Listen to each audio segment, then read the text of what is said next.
কবিতা, শোনো না, আমার অনেক পানি পিপাসা লেগেছে, এক গ্লাস পানি খাওয়াবে? হ্যাঁ আনছি। আকিব, এদিকে আয়, বস। এইসবের মানেটা কি? ভাইয়া তুমি তো দেখতেই পেলে ভাবি অন্য একটা ছেলের সাথে মেসেজ করতেছে, আই লাভ ইউ লিখতেছে, আবার লাভ রিয়েট দিতেছে। কি আমি এখানে বসে আছি আর ও অন্য একটা ছেলেকে লাভ রিয়েক্ট দিচ্ছে? তার মানে আমাকে রেখে অন্য একটা ছেলের সাথে সে পরকীয়া করে? ভাইয়া ভাবি না অনেক দিন ধরেই একটা ছেলের সাথে পরকীয়া করে। আর শুধু তাই না, তুমি যখন অফিসে থাকো ভাবি ওই ছেলেটাকে বাড়িতেও নিয়ে আসে।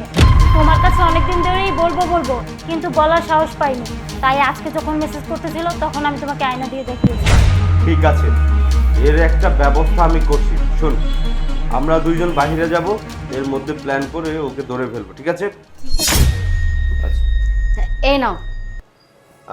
শোনো না, এখন আর পানি খাচ্ছি না, একটা কাজ করছি, আমি একটু আখিকে নিয়ে বাইরে যাচ্ছি।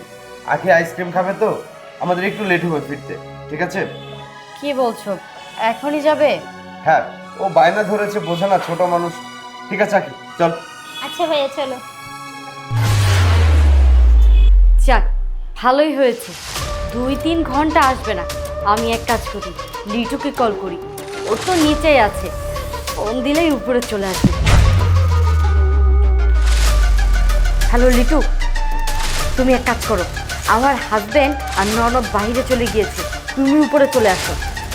ঠিক আছে বেবি, তাড়াতাড়ি আসো। বেবি দেখো, আজকে তোমার বাসায় এসেছি, আজকে কিন্তু দুজনে মিলে মজা মাস্তি করবো, ঠিক আছে? হ্যাঁ, আর তোমাকে বাসায় নিয়ে এসেছি, বোঝো না তুমি? 2-3 ঘন্টা সময় আছে আমাদের। তাই নাকি? 2-3 ঘন্টা? তাহলে চলো 2-3 ঘন্টা আমরা দুজনে মিলে ফুর্তি করি, হ্যাঁ? চলো। আচ্ছা ঠিক আছে। বাহ, 2-3 ঘন্টা ফুর্তি করবে? আর 2-3 ঘন্টা কেন, তুমি চাইলে সারা জীবন এই ছেলের সাথে ফুর্তি করতে পারবে। রাসেল, তুমি না আখিকে নিয়ে বাইরে গিয়েছিলে আইসক্রিম খেতে? হ্যাঁ হ্যাঁ, বাইরে গিয়েছিলাম, কিন্তু আইসক্রিম খাওয়ার জন্য না, তোর আর তোর নাগরের পরকীয়া ধরার জন্যই বাইরে গিয়েছিলাম। কি ভেবেছিস তুই দিনের পর দিন তুই আমার চোখের আড়ালে অন্য একটা ছেলের সাথে পরকীয়া করে যাবি? সেটা আমি কোনোদিনও বুঝতে পারবো না।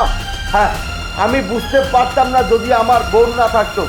আজকে তুই যখন সোফায় বসে তোর পরকীয়া প্রেমিকের সাথে মেসেজে কথা বলছিলি, তুই যখন বলছিলি আই লাভ ইউ, সে তখন উত্তর দিচ্ছিল আই লাভ ইউ টু, তখন আমাকে আখি আয়না দিয়ে সব কিছু দেখিয়েছে পিছন থেকে। এই, তুই কেন এমনটা করেছিস আমি সেটা জানি না, তবে এটা করা তোর বরং অন্যায় হয়েছে। তোর জন্য আমি কি না করেছি, তোর জন্য আমি সব কিছু করেছি। তুই যখন যা চেয়েছিস আমি তোকে সব কিছু দিয়েছি। তোর জন্য আমি মাথার ঘাম পায়ে ফেলে টাকা পয়সা উপার্জন করেছি, আর তুই কিনা আমাকে ঠকিয়ে অন্য একটা ছেলের সাথে রঙ্গলীলা করে বেড়াচ্ছিস। ছি ছি ছি ছি, আমার ভাবতেই অবাক লাগছে। তোর মতো একটা মেয়েকে আমি বিয়ে করেছিলাম। আমি যদি জানতাম যে তোর স্বভাব চরিত্রের সমস্যা আছে, তোকে কোনোদিনও বিয়ে করতাম না। যাই হোক, একটা কথা তোর মাথায় রাখা উচিত ছিল, চোরের 10 দিন আর গৃহস্থের 1 দিন। তুই 10 দিন চুরি করেছিস ঠিকই, কিন্তু একদিন ঠিকই ধরা পড়েছিস। আর আজকে যেহেতু তুই ধরাই পড়েছিস, যা, এই মুহূর্তে তুই আমার বাসা থেকে বের হয়ে যাবি, আর আমি তোকে ডিভোর্স দিয়ে দিব। রাসেল, রাসেল আমাকে মাফ করে দাও, আমি ভুল করেছি, আমি অন্যায় করেছি, প্লিজ আমাকে ডিভোর্স দিও না। আমি তোমাকে কথা দিচ্ছি, আমি আর কোনোদিন এরকম অন্যায় কাজ করব না। এখন থেকে তুমি আমাকে যা বলবে আমি তাই শুনবো, তোমার কথা মতোই সব হবে।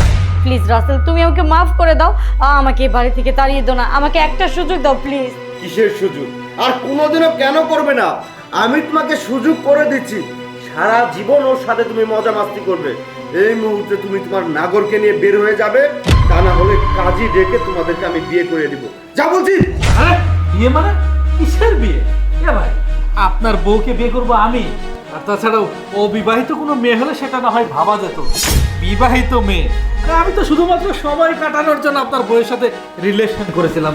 এবার মানে আপনি যে টাকা পয়সা ইনকাম করেন সেগুলো আমি হাতিয়ে নেওয়ার জন্যই আর কি এই রিলেশনটা করেছিলাম। তো আপনার বউকে আমি তো বিয়ে করতে পারবো না, এখন আপনার বউকে নিয়ে আমি গেলাম।